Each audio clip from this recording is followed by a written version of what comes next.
He raised 3 children alone for 28 years, worked 4 jobs, skipped meals so they could eat. Then one day, his triplets flew home as millionaires on a private jet. He stood on the airport runway holding a welcome sign, tears in his eyes. His daughter looked at him, glanced at his worn-out boots, and said 5 words that destroyed his entire life. "Grab the bags, driver." This is the story of a man named Elijah Crawford. A man who gave everything he had to 3 children who repaid him with the coldest words a father could ever hear. It did not start at the airport. It started 28 years earlier in a cramped apartment on the east side of Detroit, Michigan, where a 23-year-old kid with nothing but a warehouse job and a broken heart was about to learn what it means to carry the weight of 3 lives on shoulders that were barely strong enough to carry his own. But before I tell you how this story began, let me tell you how it almost ended. Because the moment those 5 words left his daughter's mouth, Elijah Crawford did not shout. He did not argue. He did not collapse. He just stood there on that tarmac, his homemade sign hanging from his fingertips, watching 3 strangers in matching amber suits climb into a vehicle that cost more than every dollar he had earned in his entire lifetime. And they drove away, without him. If you have ever loved someone so deeply that their rejection felt like a physical wound, then this story was written for you. Before we go any further, take a moment to subscribe to this channel and tap the notification bell. Stories like this one do not come along every day, and I promise you, what happens next will stay with you long after the screen goes dark. My name is Elijah Crawford, and I need you to understand something before I tell you the rest. This is not the story you think it is. It is not a story about a man who got what he deserved. It is not a story about karma or divine justice or poetic endings. It is a story about what happens when you pour every last drop of yourself into the people you love and discover that the container you were filling had a hole in the bottom the entire time. Let me take you back 29 years to a small apartment on the east side of Detroit, Michigan. I was 23 years old. I worked the morning shift at an auto parts warehouse on Gresham Avenue, loading pallets and stacking inventory until my shoulders burned and my fingers went numb. The pay was modest but honest, and I was saving every cent because I had just married a woman named Denise Holloway. She was beautiful, sharp-featured with dark, intelligent eyes and a laugh that sounded like music playing in another room. I loved her the way young men love, completely and without reservation, as if the feeling itself were enough to sustain a life. We had plans. We talked about buying a house, about starting a business together, about raising children who would have more than we ever did. When Denise told me she was pregnant, I lifted her off the ground and spun her around the kitchen like we were inside a movie. When the doctor told us it was triplets, I sat down on the examination table and stared at the ceiling for a full minute without speaking. 3 babies, 3 mouths to feed, 3 futures to build. I was terrified, but I was also overcome with a kind of joy I had never experienced before, a sense of purpose so enormous it felt like it might swallow me whole. Denise did not share that feeling. I can see that now, looking back with the clarity that only decades of pain can provide. She smiled at the ultrasound, but her eyes were somewhere else. She went through the motions of preparing for the babies, but there was a distance in her that grew wider with each passing week. I told myself she was nervous. I told myself it was hormones. I told myself 100 different lies because the truth was too frightening to face. The pregnancy was brutal on her body. She was sick constantly, exhausted beyond what any human should have to endure. I picked up extra shifts at the warehouse and started doing overnight security work at a strip mall in Dearborn just to cover the medical bills. I was sleeping maybe 3 hours a night, but I did not complain because I believed that this was what a man was supposed to do. You sacrifice. You endure. You build. When the contractions started at 35 weeks, I drove Denise to the hospital at 4 in the morning, running every red light between our apartment and Beaumont Medical Center. The labor lasted 14 hours. I held her hand through every minute of it, whispering encouragement, praying silently between her screams. And then they arrived. 2 girls and a boy. Jasmine came first, screaming with fury, her tiny fists clenched like she was ready to fight the world from the very first breath. Nicole came second, quiet and watchful, her dark eyes scanning the room as if she were already cataloging everything she saw. And Terrence came last, the smallest of the three, wrapped in the cord, needing extra attention from the doctors before his first cry finally broke through the silence. When I heard that cry, I wept. I stood there in that delivery room with tears running down my face, looking at these three perfect human beings who were half of me, and I made a promise to God and to them and to myself that I would give them everything. Everything I had, everything I was, everything I would ever become. Denise held them once. She looked at them, all three of them, and I saw something in her face that I did not understand at the time. It was not love. It was not joy. It was calculation. It was the expression of someone measuring the weight of a burden and deciding whether they were willing to carry it. 2 days after the birth, while I was in the hospital cafeteria getting coffee, Denise packed a bag. She left a note on the nightstand next to the bassinet where all three babies were sleeping. The note was 4 sentences long. I remember every word. I cannot do this. This is not what I wanted. Do not look for me. Tell them whatever you need to tell them. I read that note 17 times before the words stopped swimming on the page. Then I walked back to the nursery, picked up all three of my children, and held them against my chest so tightly that a nurse had to tell me to be careful. I was 23 years old. I had 3 newborn babies, and I was completely alone. I called Denise's mother that afternoon, my voice cracking with desperation. I told her what had happened. I asked if she knew where Denise had gone. I asked if she could help me with the babies, even for a few days, just until I could figure out a plan. The silence on the other end of the line lasted so long I thought the call had dropped. Then she spoke, and her words were sharp enough to draw blood. My daughter told me everything, she said. She told me those children were suffocating her. She told me you trapped her into this life. I do not know what happened between you two, and I do not care. But I will tell you this. Do not call this house again. Those children are your problem, not ours. She hung up.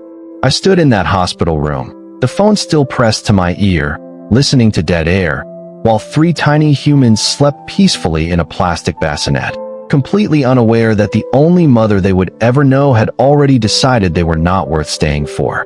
The hospital discharged us on a Thursday morning.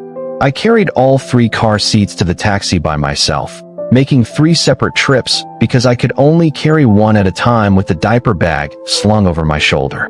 The taxi driver watched me struggle without offering to help. When I finally got all 3 babies secured in the back seat, he looked at me through the rearview mirror and shook his head. 3 kids and no woman, he said. Good luck with that, brother. I did not respond. I just stared out the window as Detroit rolled past, wondering how I was going to survive the next 24 hours. Let alone the next 24 years. The first year was not a year. It was an endurance test disguised as a calendar. I did not sleep in any meaningful sense of the word for the first 8 months. 3 babies meant someone was always awake, always hungry, always crying. I learned to heat bottles with one hand while changing a diaper with the other. I learned to rock 2 bassinets simultaneously using my feet while feeding the 3rd baby in my arms. I developed a system for bathing all 3 in sequence, assembly line style, that could be completed in under 20 minutes. I became a machine designed for a single purpose, keeping these 3 small humans alive. My body deteriorated rapidly.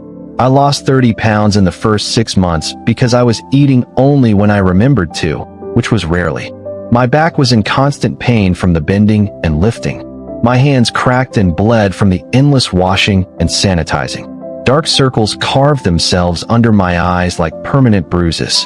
But every time I looked at my children, every time Jasmine grabbed my finger or Nicole smiled in her sleep or Terrence made those soft cooing sounds that sounded like questions, I found something inside myself that I did not know existed. A reservoir of strength that seemed to have no bottom. I worked whenever I could, which was not often.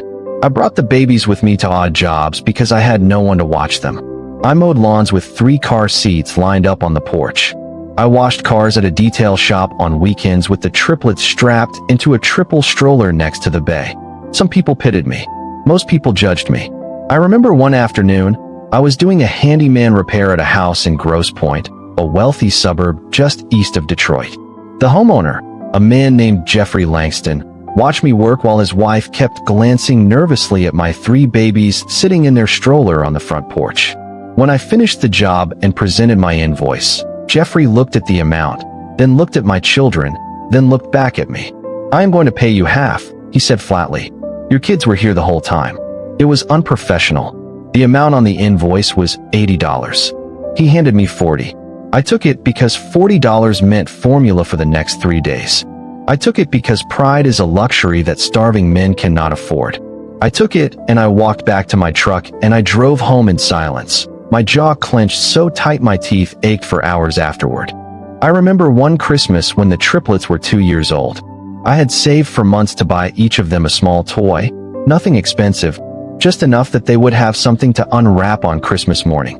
I found a clearance bin at a discount store and bought 3 stuffed animals for a combined total of $11. I wrapped them in newspaper because I could not afford wrapping paper.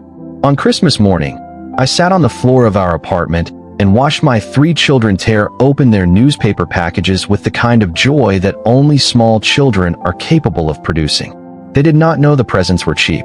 They did not know their father had skipped meals for a week to afford them. They just knew they had something new to hold, and the look on their faces was worth every ounce of hunger I had endured.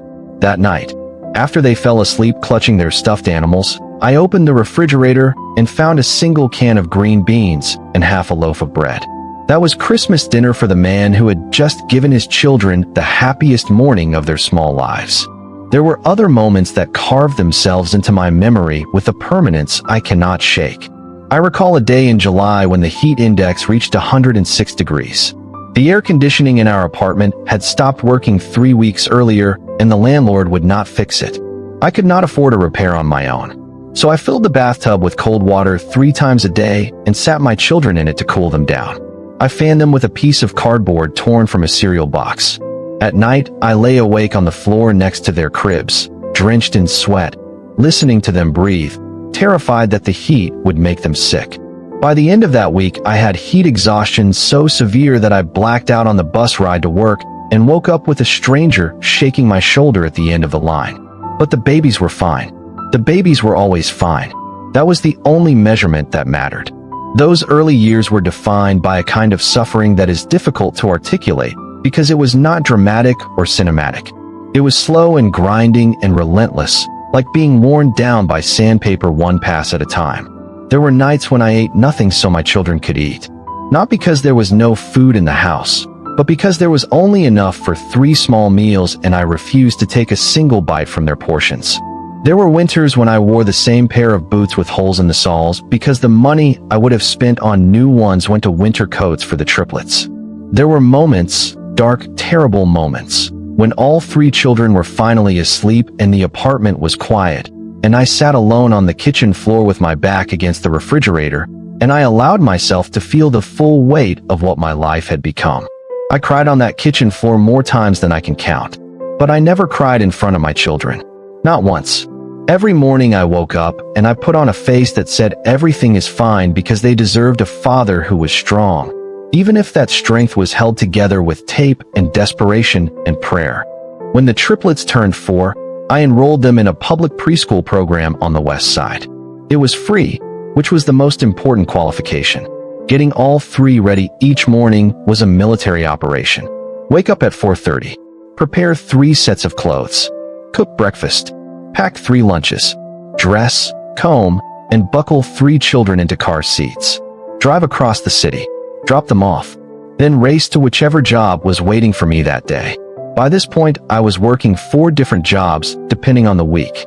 Warehouse loading at a distribution center. Night janitorial work at office buildings downtown. Weekend handyman work for anyone who would hire me. An occasional catering setup at event venues where I would carry tables and chairs for 12 hours straight in exchange for minimum wage and whatever leftover food I was allowed to take home. My body was breaking down in ways that frightened me. My lower back had developed a persistent ache that never fully went away. My knees cracked when I climbed stairs. My hands were perpetually raw, the skin chapped, and splitting from industrial cleaning chemicals. The building where I worked as a night janitor was called the Lakeshore Professional Center. It was a glass and steel tower in downtown Detroit, 12 stories tall, housing law firms, consulting agencies, and financial companies. My job was to empty the trash, mop the floors, clean the bathrooms, and make sure everything was spotless by the time the professionals arrived in the morning. I was invisible to them. They walked past me every day without acknowledgement. I was the man with the mop, the ghost who made their world clean while they built their fortunes. The other janitors on the crew kept to themselves mostly, but there was one, an older man named Earl Watkins, who took an interest in me. Earl was in his late 60s, a retired auto worker who cleaned buildings at night because his pension was not enough to cover his wife's medical bills. He had kind eyes and a voice like warm gravel, and he became the closest thing to a friend I had in those years. "You carrying too much, young man," Earl told me one night as we were mopping the 7th floor corridor. "I can see it in your shoulders. You got to let something go before it breaks you." "I cannot let go of anything," I told him. "Everything I am carrying is my children." "Then you better find a way to carry it smarter," he said. "Because right now, you are burning from both ends, and the fire is going to meet in the middle." Earl was right, but I did not know how to carry it smarter. I only knew how to carry more. One evening, while I was cleaning the 9th floor of the Lakeshore building, I noticed a flyer taped to the wall outside the offices of a company called Archer and Bloom Capital Partners. It was a notice for an entry-level training program in financial services. The requirements were simple: high school diploma or equivalent, willingness to commit to a 6-month program. No prior experience necessary. I stood in front of that flyer for 10 minutes, reading it over and over, my mop dripping onto the carpet. Something inside my chest shifted, a feeling I had not experienced in years. It was hope. Not the desperate clinging hope I felt every day just trying to survive, but something different. Possibility. A door that I had not known existed was suddenly visible, and it was cracked open just enough to let in a sliver of light. I pulled the flyer off the wall, folded it into my pocket, and finished my shift with a heartbeat I could feel in my fingertips. The next morning, after dropping the triplets at school, I drove to the Lakeshore building in my daytime clothes, which were only marginally better than my janitor uniform. I walked into the lobby of Archer and Bloom Capital Partners and asked the receptionist for an application. She looked at me the way people had been looking at me for years. A quick scan from head to toe, a flash of judgment, then a practiced smile that did not reach her eyes. She handed me the form without a word. I filled it out right there in the lobby, sitting on a leather chair that was nicer than any piece of furniture I owned. When I handed the form back, she took it with 2 fingers and placed it on a stack without looking at it. I did not expect to hear back. People like me did not get opportunities like this. People like me mopped floors and carried luggage and disappeared when the sun came up. But 3 weeks later, I got a phone call. A man named Frank Calloway, the director of the training program, wanted to interview me. I nearly dropped the phone. The interview took place in a corner office on the 9th floor, the same floor I cleaned every night. Frank Calloway was a tall man in his late 50s with silver temples and a handshake that could crack walnuts. He sat across from me with my application in his hands, studying it the way a mechanic studies an engine, looking for what works and what does not. "You are the janitor," he said. It was not a question. "Yes, sir," I replied. "I clean this floor every night." He nodded slowly. "Why do you want to work in finance?" "You know, this is a completely different world from what you are doing now." "Because I have 3 children," I said. "And the world I am in right now is not big enough to give them what they deserve. I need to build something bigger." He leaned back in his chair and looked at me for a long time. I saw something change in his expression. It was not pity. It was recognition. It was one man seeing another man's fight and deciding it was worth backing. "This program is intense," he said. 6 months, 5 days a week, 8 hours a day. You will be learning alongside people who went to business school. Can you handle that on top of everything else?" "I can handle anything," I said. "I have been handling everything alone for 5 years." He smiled for the first time. "Then welcome aboard, Elijah." I walked out of that building and sat in my truck in the parking garage for 20 minutes, gripping the steering wheel, my whole body trembling. I was not crying. I was vibrating. Something tectonic had shifted beneath the surface of my life, and for the first time in 5 years, the ground felt like it might hold. The training program nearly killed me. I mean that without exaggeration. My daily schedule became inhuman. Wake at 3:45 in the morning. Prepare the children. Drop them at the home of Earl Watkins, whose wife Loretta had offered to watch them during the day out of pure kindness and nothing more. drive to Archer and Bloom by 7:30. Train for 8 hours in a room full of people who had MBAs and family money and wardrobes that cost more than my truck. Then drive to pick up the kids by 4:30. Feed them, bathe them, put them to bed. Then report to my night janitorial shift at 9 and clean until 1 in the morning. Sleep for 2 hours and 45 minutes. Repeat. I lost 15 pounds in the first 2 months of the training program because I was burning calories faster than I could replace them. I ate 1 meal a day, usually whatever was left over from the children's dinner. I drank coffee like it was medicine, which in a sense it was, the only substance keeping my nervous system operational on 2 hours and 45 minutes of sleep. There were mornings when I sat in the training room, and the words on the whiteboard blurred into shapes that had no meaning, and I had to dig my fingernails into my palm to stay conscious. One afternoon, I fell asleep during a presentation and woke up to the sound of my own head hitting the desk. The room went silent. Every face turned toward me. I sat up straight, apologized, and asked the presenter to repeat the last point. I did not explain that I had been awake for 38 hours. I did not mention the janitorial shift or the children or the fact that I had eaten nothing but a piece of toast since the previous morning. I just asked for the information again and kept going. Because stopping was not an option. It had never been an option. My fellow trainees were nothing like me. They came from comfortable homes in suburbs with names like Birmingham and Bloomfield Hills. They had attended universities I had only seen in movies. They wore watches that cost more than my monthly rent. And they looked at me with a mixture of curiosity and condescension that I pretended not to notice. But I outworked every single one of them. I studied on my janitorial breaks, reading financial textbooks by the light of the supply closet. I asked more questions in training sessions than anyone else combined. I stayed late to review material. I was not the smartest person in that room, but I was the most relentless, and in this particular arena, relentlessness counted for more than pedigree. 5 months into the program, Frank Calloway called me into his office. "Elijah," he said, leaning forward with his elbows on his desk, "we have been watching your progress closely. You have outperformed expectations across the board. We would like to offer you a permanent position, junior analyst, benefits, health insurance, and a salary that triples what you are earning now." The room went blurry. I blinked hard, trying to keep my composure. A salary that tripled my income meant I could drop 2 of my 4 jobs. It meant I could spend evenings with my children instead of mopping floors. It meant the sacrifice was beginning to pay dividends. "I accept," I said, and my voice broke on the second word. That night, I went home and cooked dinner for my children. They were 5 years old enough to understand that something good had happened because their father was smiling in a way they had never seen before. Jasmine asked me why I was so happy.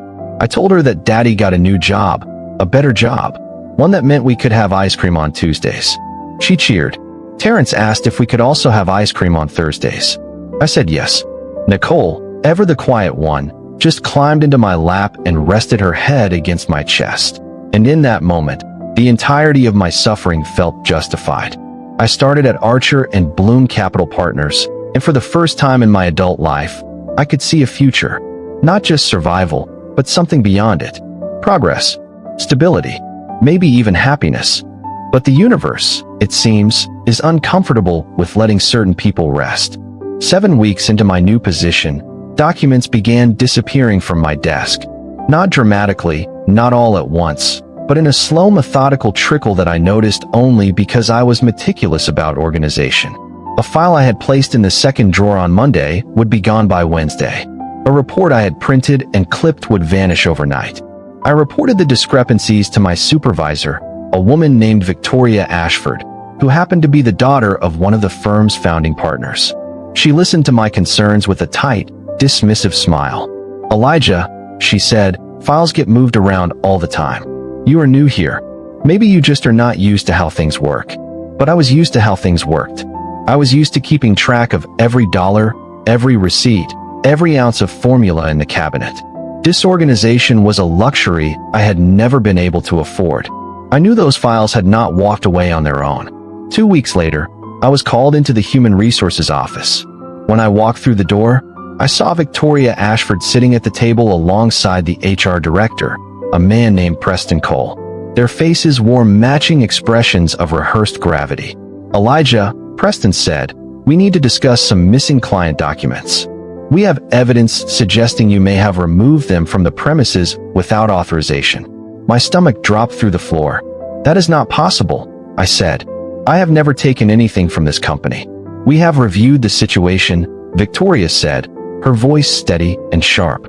"And given your background, given that you were recently promoted from a janitorial position, we feel it is reasonable to conclude that this kind of behavior might be motivated by financial desperation."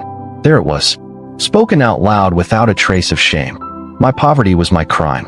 My history of sacrifice was evidence of motive.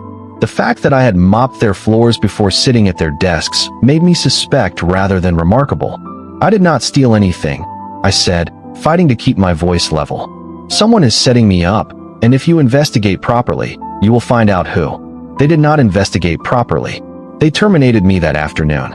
They forwarded a report to the police, and they erased me from the building as if I had never existed.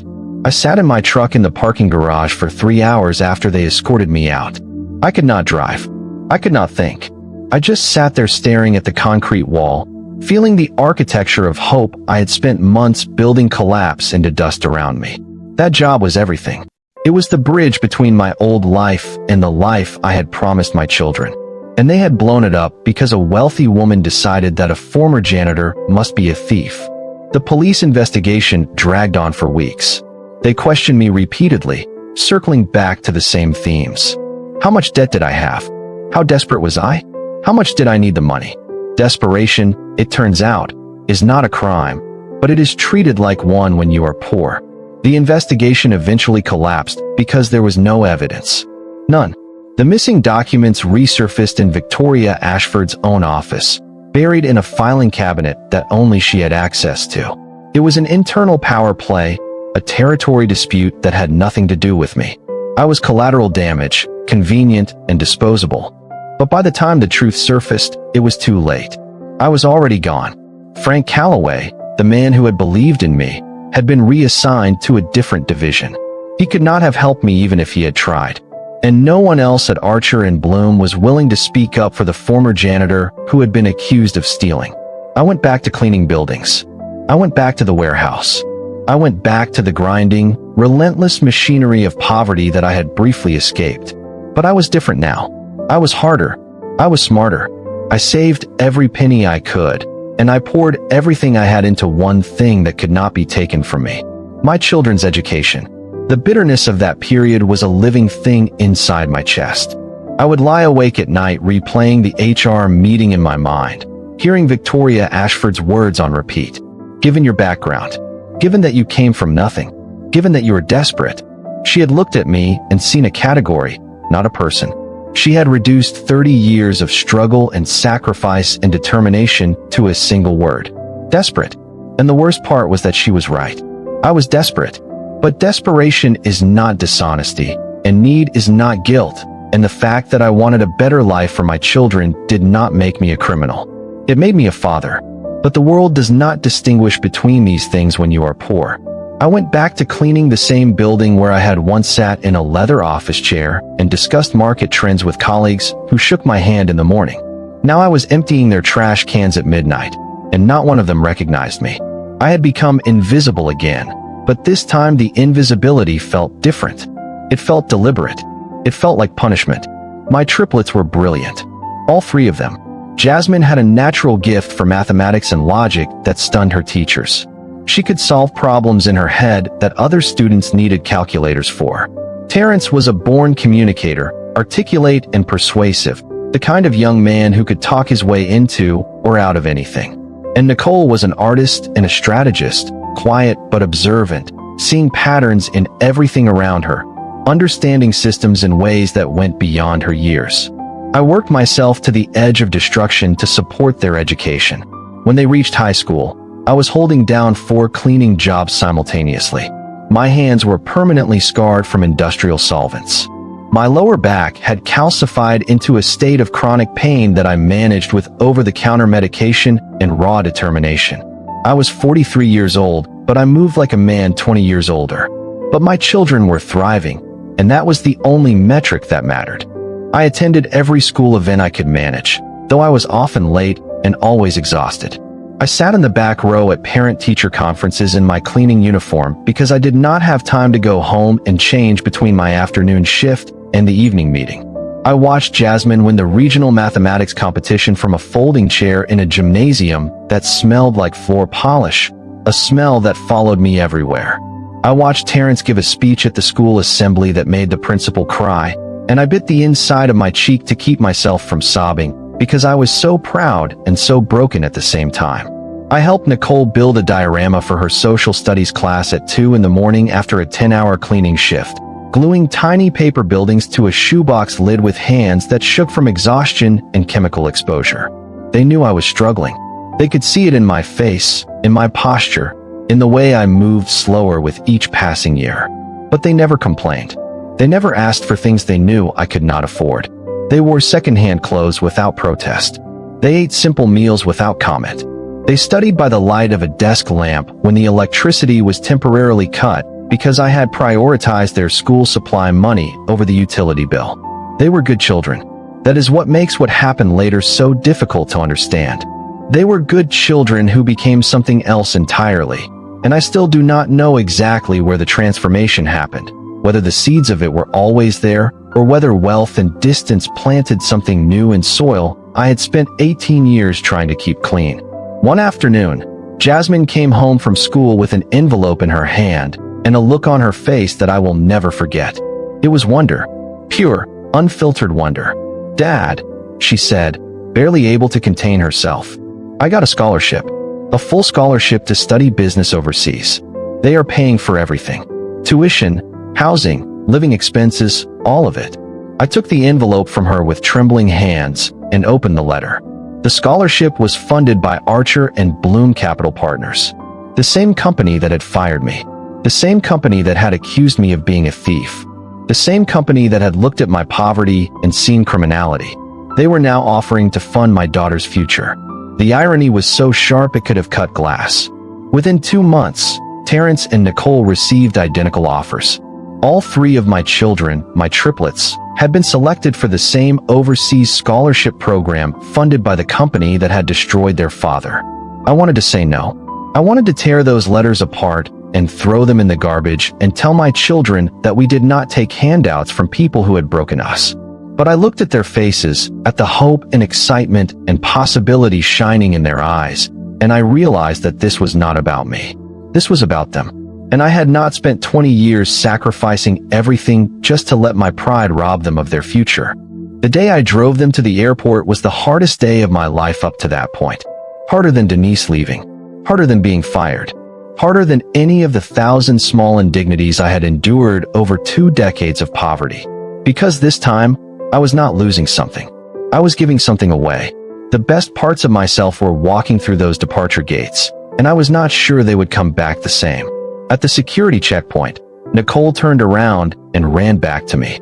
She grabbed my hands, the scarred, cracked, chemical-stained hands that had held her since the day she was born, and she pressed them against her face. "Dad," she said, her voice thick with tears, "we are going to make it. All of us. And when we do, we are coming back for you. We are going to take care of you the way you took care of us. I promise." I held her, and I whispered the only words I could manage. "I love you. I am so proud of you.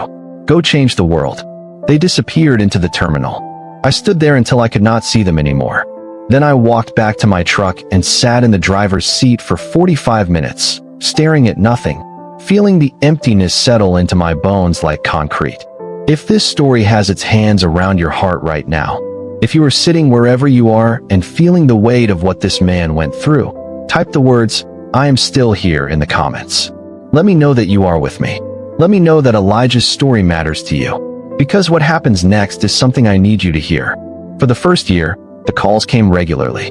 Every Sunday, like clockwork, my phone would ring and I would hear their voices, bright and excited, telling me about their classes and their new friends and the incredible cities where they were building their futures. London for Jasmine, Toronto for Terrence, Sydney for Nicole. I memorized the time differences so I would always be available when they called. I adjusted my cleaning schedule around their schedules. I lived for those Sunday calls the way a plant lives for sunlight, tilting my entire existence toward the source of warmth. I kept a notebook by the phone where I wrote down everything they told me. The name of Jasmine's favorite professor, the restaurant near Terrence's dormitory that served the best breakfast, the park in Sydney where Nicole liked to study on weekends. I memorized these details the way some people memorize scripture, holding each fragment of their distant lives close to my chest like a talisman against loneliness. I sent them care packages every month for the first year. I could not afford anything extravagant, but I would find small things I thought they would appreciate. A bag of their favorite candy from the corner store, a photograph I had framed of the four of us at their high school graduation, a handwritten letter telling them how proud I was. I never knew if those packages arrived. They never mentioned them in our calls, and I did not ask because I was afraid the answer would hurt more than the silence. I also sent money whenever I could, which was not often and never enough. $50 here, $100 there, scraped from the thin margins of my cleaning wages. I know now that by the time those amounts reached them, they were already making more in a single day than I made in a month. But I sent the money anyway because it was the only way I knew how to say I am still here. I am still your father. I still matter. But gradually, the calls became less frequent. Sunday became every other Sunday, then once a month, then sporadically, without pattern or predictability. I told myself they were busy. I told myself that building a future required focus, and that focus sometimes meant distance. I told myself every excuse a loving father invents when the silence from his children becomes too painful to face, without explanation. Then I got sick. It started with a cough that would not go away, a dry, persistent hacking that woke me in the night and followed me through the day. I ignored it the way I had ignored every warning my body had given me for 20 years, because stopping was not an option. But the cough deepened. It became wet and heavy. Then came the fever, the fatigue, the sensation of my lungs filling with sand. I tried to keep working, but one afternoon, while I was mopping the lobby of an office building on Jefferson Avenue, my legs gave out. I dropped the mop and went down on my knees, and I could not get back up. A security guard found me there 20 minutes later, still on the floor, too weak to stand. The doctor at the free clinic told me what I already suspected. My body had been running on empty for so long that it had begun to shut down. Chronic bronchitis, hypertension, severe vitamin deficiency, arthritis in both hands and my lower spine. Exhaustion so deep it had become a clinical condition. You need to stop working, the doctor said. Your body needs time to recover. I laughed, not because it was funny, but because the idea of stopping was so absurd it bordered on comedy. Stopping meant no rent. No rent meant homelessness. Homelessness with 3 children abroad meant becoming the kind of story people told to scare other people into gratitude. I did not stop. I reduced my schedule to 2 jobs instead of 4, and I spent the hours I was not working lying in bed, coughing into a towel, waiting for the phone to ring. I called my children dozens of times during those weeks of illness. I left voicemails. I sent text messages. I was not trying to burden them with my problems. I just wanted to hear their voices. I wanted to feel connected to the people who gave my suffering its meaning. They did not call back. Not one of them. I left a voicemail for Jasmine on a Tuesday night, my voice raspy and thin from the bronchitis, telling her that I was not feeling well, but that I hoped she was doing great and that I was proud of her. I left a message for Terrence the next morning saying roughly the same thing. I texted Nicole a photograph of the garden outside my apartment because the flowers were blooming and I thought she would appreciate the color. None of them responded. The silence was louder than any rejection I had ever experienced, and I had experienced plenty. I began to wonder if my phone was broken. I asked Earl to call my number to test it. The phone worked fine. The silence was intentional. It was Earl Watkins who kept me alive during that period. He showed up at my apartment every few days with food his wife Loretta had cooked. He sat with me in the evenings, not saying much, just being present in a way that reminded me that I was not entirely invisible. "Why do your kids not check on you?" Earl asked one night, his voice gentle but direct. I did not have an answer. I stared at the ceiling and shook my head, and he put his hand on my shoulder and said nothing else, because there was nothing else to say. I recovered, eventually. Not fully, and not without permanent damage, but enough to work again. Enough to pay my rent and buy my groceries and continue the bare minimum operations of a life that had become more endurance than living. But something inside me had changed. The faith that had sustained me for 2 decades, the unshakable belief that my sacrifice would be repaid, that my children would remember, that the math of love would eventually balance, had developed a crack. Then the rumors started. Neighbors, former co-workers, people from church. They all began telling me the same thing with varying degrees of excitement and disbelief. Your kids made it big. They are rich. They are coming home. At first I dismissed it, but the rumors multiplied and became specific. They had built successful technology companies overseas. They had been featured in business magazines. They were millionaires, and they were returning to Detroit. I allowed myself to hope again. It was reckless and foolish and I knew it, but hope is not a rational thing. It is a reflex. It is the heart's stubborn insistence on reaching for light even after being burned 1,000 times. I bought a new shirt from a thrift store. I got my hair cut at the barber for the first time in months. I polished my only pair of dress shoes with a rag and a tin of polish that Earl had given me. I made a welcome sign on a piece of poster board with markers, writing their names in careful block letters. Jasmine, Terrence, Nicole, welcome home. I practiced what I would say to them. I stood in front of the bathroom mirror and rehearsed sentences that kept breaking apart in my mouth. I am so proud of you. I missed you every single day. Welcome home.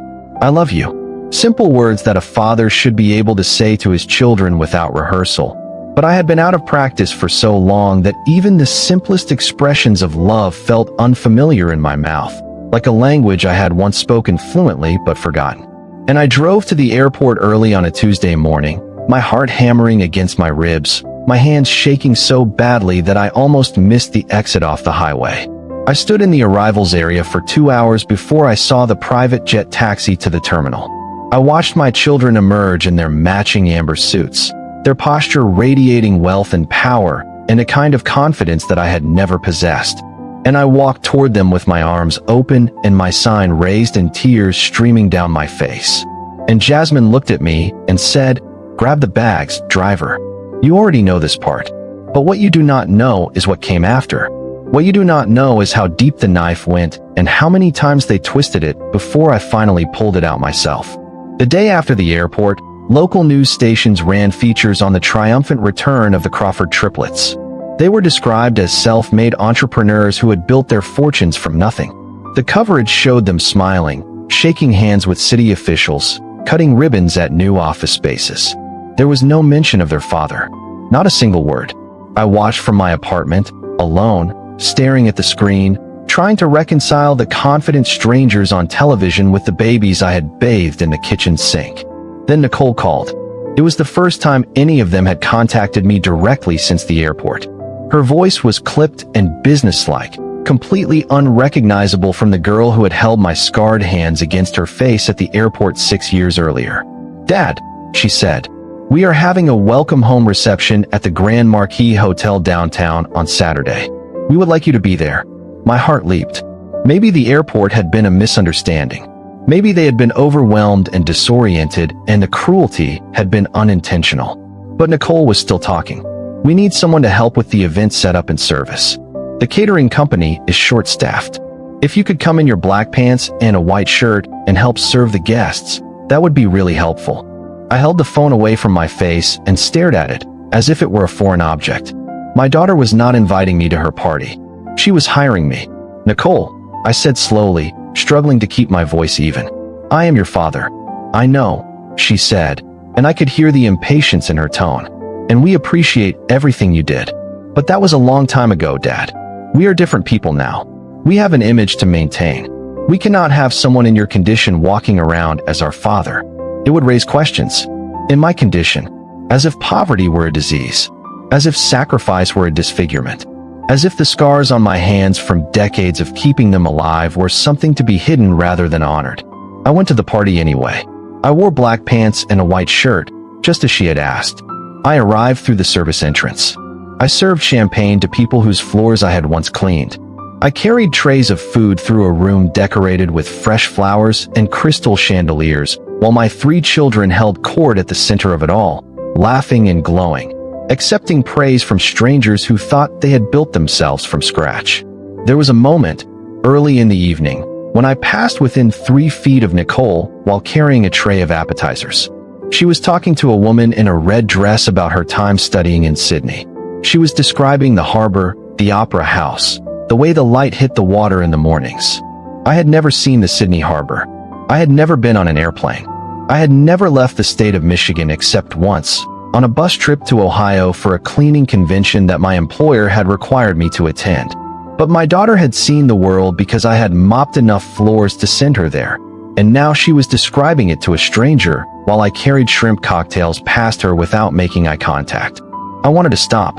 I wanted to put down the tray and grab her shoulders and say, "Look at me. I am the reason you saw that harbor. I am the reason you stood in front of that opera house. Every beautiful thing you have ever experienced was built on top of my broken hands and bent spine." But I did not say any of that. I kept walking. I kept serving. I kept being invisible.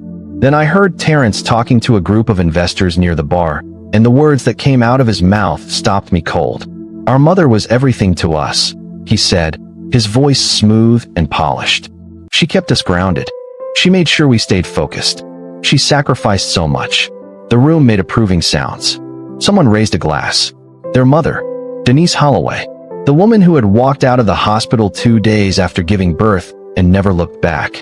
The woman who had left a 4-sentence note and disappeared. She was being credited with everything I had done. Everything. Every sleepless night. Every skipped meal. Every cracked hand, an aching back, and broken piece of my soul. My hands went numb. The tray I was holding tilted, and 6 champagne flutes slid off the edge and shattered on the marble floor.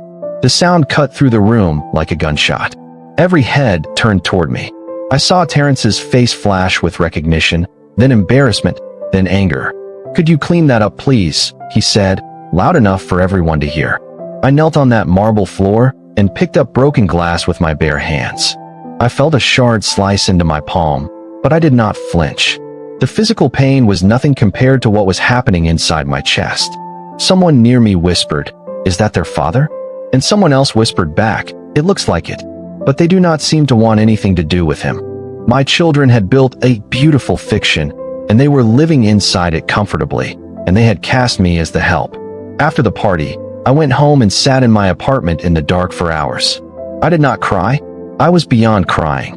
I was in a place that exists past grief, a hollow space where the only sound is the echo of your own breathing, and the only company is the understanding that the people you love most in this world do not love you back. Over the following weeks, I tried to reach them. I called. I texted. I wrote letters.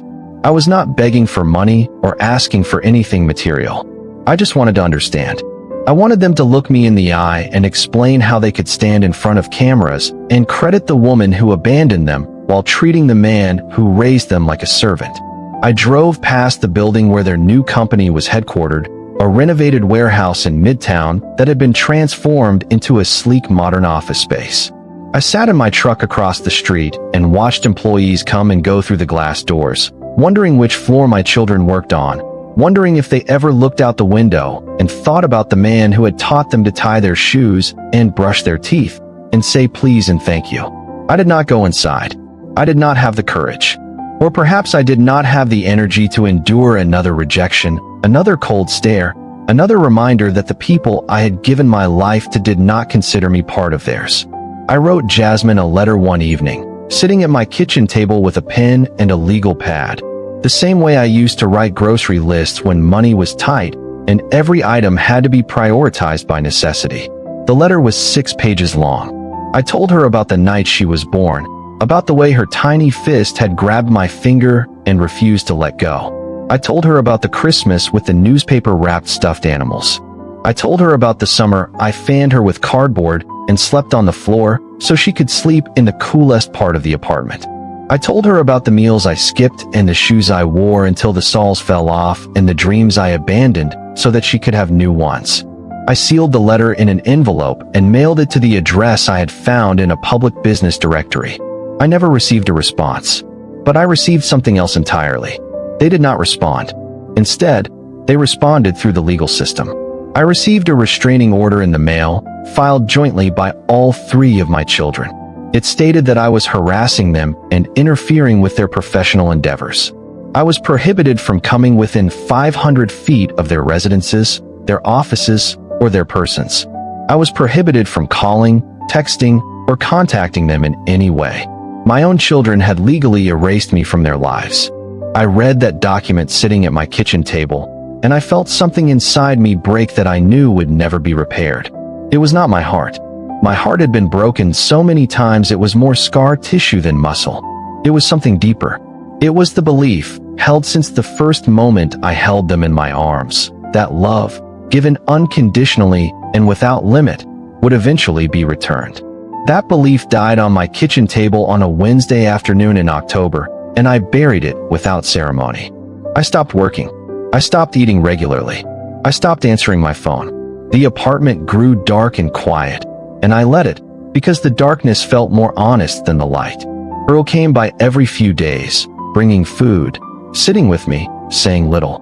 He did not try to fix what was broken because he understood that some things cannot be fixed.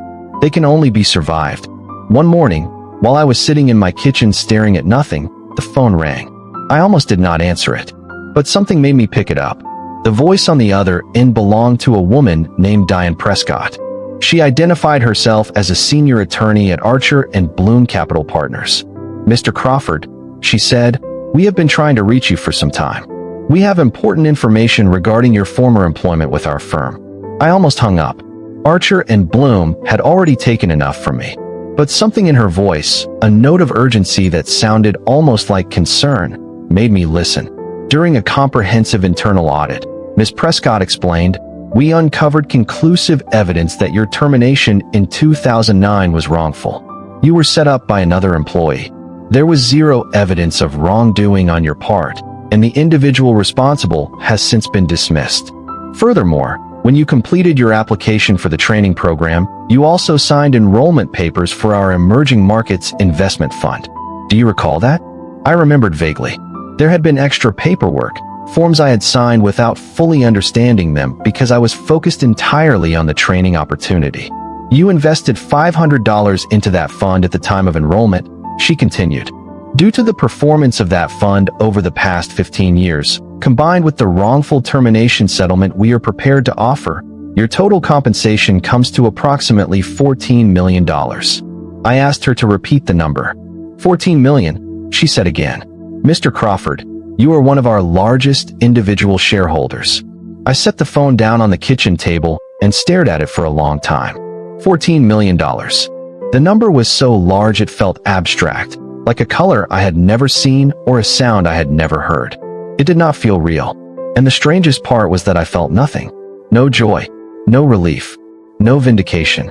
Just a vast, echoing emptiness. Because $14 million could not buy back a single minute of the 30 years I had spent breaking myself apart for three people who thought I was worth less than a stranger with a luggage cart. The money came through within weeks. Legal documents, bank transfers, meetings with financial advisors who suddenly treated me with a deference I had never experienced. The world, it turns out, is very polite to people who have $14 million. The same world that had been perfectly comfortable watching me scrub floors and eat scraps was now offering me leather chairs and bottled water and sentences that began with "Sir." When the news broke that a former janitor had become one of the largest shareholders at Archer and Bloom, my children reached out immediately. Not with phone calls, not with apologies, with lawyers. Their attorneys contacted my attorneys to discuss business partnership opportunities and potential investment structures. My children wanted my money. Not me, my money. I agreed to one meeting. Just one. They came to my new apartment, the one I had secured with a down payment from the settlement, and they sat across from me at the kitchen table where I had read their restraining order 6 months earlier. They looked the same as they had at the airport. Polished, confident, calculated. But now, sitting across from them, I could see it clearly. The warmth they were performing was not warmth at all. It was strategy. "Dad," Jasmine said, arranging her face into something that was supposed to resemble remorse. "We handled the homecoming badly. We were overwhelmed. We were not thinking clearly. We owe you an apology. She delivered the apology the way someone reads a script, technically correct, but emotionally hollow. "We would love to rebuild our relationship," Terrence added, leaning forward with the practiced sincerity of a man who sells things for a living. "And we have some exciting business ventures we think you would be interested in supporting." I looked at them. I studied their faces, the faces I had memorized in the delivery room, the faces I had watched sleep 1,000 times, the faces I had fed and cleaned and kissed and protected for 18 years. And I saw nothing of myself in them. Whatever part of me had lived in those faces had been surgically removed and replaced with something cold and transactional. "No," I said. The word was quiet, but it filled the room like a thunderclap. "What do you mean, no?" Nicole asked, her composure cracking for the first time. "You have not even heard the proposal." "I do not need to hear it," I said. "I already know what you are proposing. You are proposing that I continue to give and you continue to take. That has been the arrangement my entire life, and I am ending it today." "Dad," Jasmine started. "Do not call me that," I said, and I was surprised by how steady my voice was. "You made it very clear at the airport that I am not your father. I am the driver. I am the maid. I am the help. You told the entire city that your mother raised you, the woman who walked out on you 2 days after you were born. You took a restraining order out against the man who did not eat so you could eat. You asked me to serve champagne at your party. You have shown me exactly who I am to you, and I believe you." There was a silence in the room that felt geological, ancient, and immovable. "That is not fair," Terrence said softly. "We were young. We made mistakes." "You were not young at the airport," I replied. "You were adults. And you did not make a mistake. You made a choice. You chose to be ashamed of the man who gave you everything. And now that he has money, you have chosen to be proud of him. But pride that is contingent on a bank balance is not pride. It is commerce. And I am not for sale." They left my apartment that evening, and for the first time in 30 years, I did not feel the ache of their absence. I felt something else entirely. I felt free. The weight I had been carrying since the day Denise left, since the day I picked up 3 newborns and decided to build a life from nothing. That weight lifted off my shoulders and dissolved into the air like smoke from a candle that had finally been allowed to go out. I took the $14 million and I rebuilt my life. Not the life I had imagined, the one where my children lifted me out of poverty and we lived in grateful harmony. A different life. A better one. I paid off every debt. I bought a home in a quiet neighborhood in Royal Oak, a modest but beautiful house with a garden and a porch and a kitchen where I cooked meals for one without apology. I went back to school and earned a degree in social work. I started a foundation that provides emergency support to single fathers in poverty, men who are doing what I did, carrying the weight of a family alone, invisible, unacknowledged, but unwilling to stop. The foundation became the most meaningful work I have ever done. I named it the Watkins Foundation after Earl and Loretta because they had shown me what unconditional support actually looks like when it is given without expectation of return. The foundation provides emergency housing assistance, job placement services, childcare subsidies, and legal aid to single fathers across the Detroit metropolitan area. In the first year alone, we helped over 200 men. I met fathers who were sleeping in their cars with their children. Fathers who were working double shifts at factories and going home to cook dinner and help with homework and fall asleep on the couch with a baby on their chest.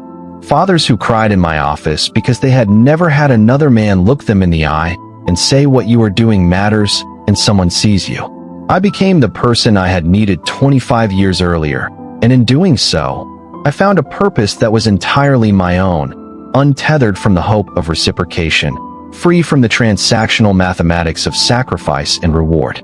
I found Earl Watkins and Loretta and I paid off their mortgage and their medical bills. They cried. I cried. It was the best money I ever spent. I traveled. I read books. I learned to play piano. I did every single thing I had postponed for 30 years because I was too busy keeping other people alive to live my own life. My children tried to contact me many times in the years that followed. When they realized I was serious about the separation, their approach changed. They sent gifts. They wrote letters that grew progressively more emotional and apologetic. They showed up at community events where I was speaking, standing at the back of the room, hoping to catch my eye. I saw them. I always saw them. But I did not go to them, and they did not come to me. Because the restraining order they had filed was still technically in effect, and I was petty enough to let it stand. Years passed. I grew older. I grew healthier, ironically, than I had been at any point since my 20s. The chronic pain in my back eased with proper treatment. The arthritis in my hands was managed with medication I could finally afford. I slept 8 hours a night in a bed that did not sag in the middle. I ate 3 meals a day. I was, for the first time in my life, taking care of myself. Then one evening, I saw Jasmine on the news. She was being led out of an office building in handcuffs, arrested for embezzlement. She had been siphoning funds from her business partners for years. Terrence was implicated in a separate fraud investigation overseas. Nicole had gotten entangled with individuals whose reputations were, at best, questionable, and she was facing civil lawsuits that threatened to consume everything she had built. The empire they had constructed was collapsing, and it was collapsing spectacularly. I watched the coverage from my living room with a cup of tea in my hand and felt no satisfaction, no joy, no vindication, just a deep, quiet sadness for 3 people who had been given every advantage and chosen to squander it. I thought about calling them. The instinct was still there, buried deep beneath years of rejection, a reflex so old it predated language. A father sees his child in danger, and his body moves before his mind can object. I picked up the phone twice. Both times I set it back down. Not because I did not care, but because caring had been the instrument of my destruction for 30 years, and I had finally learned to distinguish between love and self-annihilation. There is a difference between caring about someone and setting yourself on fire to keep them warm. I had spent 3 decades burning, and the warmth I produced had never been enough for them anyway. They stopped trying to contact me after the legal trouble started. I suppose they assumed I would either gloat or refuse to help. They were half right. I would not have gloated, but I also would not have helped. Not because I did not love them, but because helping them had been my entire identity for 30 years, and that identity had nearly destroyed me. The truth I learned through all of this is not poetic or redemptive or neatly packaged for a movie ending. It is this: sacrifice does not guarantee gratitude. Love does not guarantee reciprocation. And the people you give the most to are often the people who value it the least, not because they are evil, but because unconditional love, when given without boundaries, teaches people that your devotion is free and therefore worthless. I do not regret raising my children. I do not regret the sleepless nights or the cracked hands or the meals I skipped or the decades I spent invisible. Those experiences made me who I am. But I deeply regret the lie I told myself for 30 years, the lie that said if I just gave enough, if I just sacrificed enough, if I just loved hard enough, it would all come back to me. It did not come back to me. Not from them. It came back to me from me, when I finally stopped pouring myself into people who had no intention of pouring anything back, and started investing in the only person who had never abandoned me. Myself. Being a good father does not mean destroying yourself for your children. It means showing them, through your own life, what it looks like to have boundaries, what it looks like to demand respect, what it looks like to love yourself enough to walk away from people who treat you like you are disposable, even when those people share your blood. I spent 3 decades believing that my worth was measured by what I could endure. I wore my suffering like a badge, convinced that the more I sacrificed, the more I deserved to be loved in return. But sacrifice is not currency. It cannot be exchanged for gratitude. It cannot be deposited into the emotional bank account of another person with the expectation of interest. Sacrifice, given without boundaries, is not generosity. It is erasure. It is the slow, systematic deletion of yourself from your own story until you become nothing more than a footnote in someone else's narrative. If I could go back and tell my younger self one thing, I would say this: you are not a sacrifice. You are a person. And the best thing you can do for the people you love is make sure you survive the loving. My name is Elijah Crawford. I am 56 years old. I live in a house that I own. I have friends who care about me. I run a foundation that changes lives. I sleep through the night without dreaming about mop buckets and restraining orders and the sound of champagne glasses shattering on a marble floor.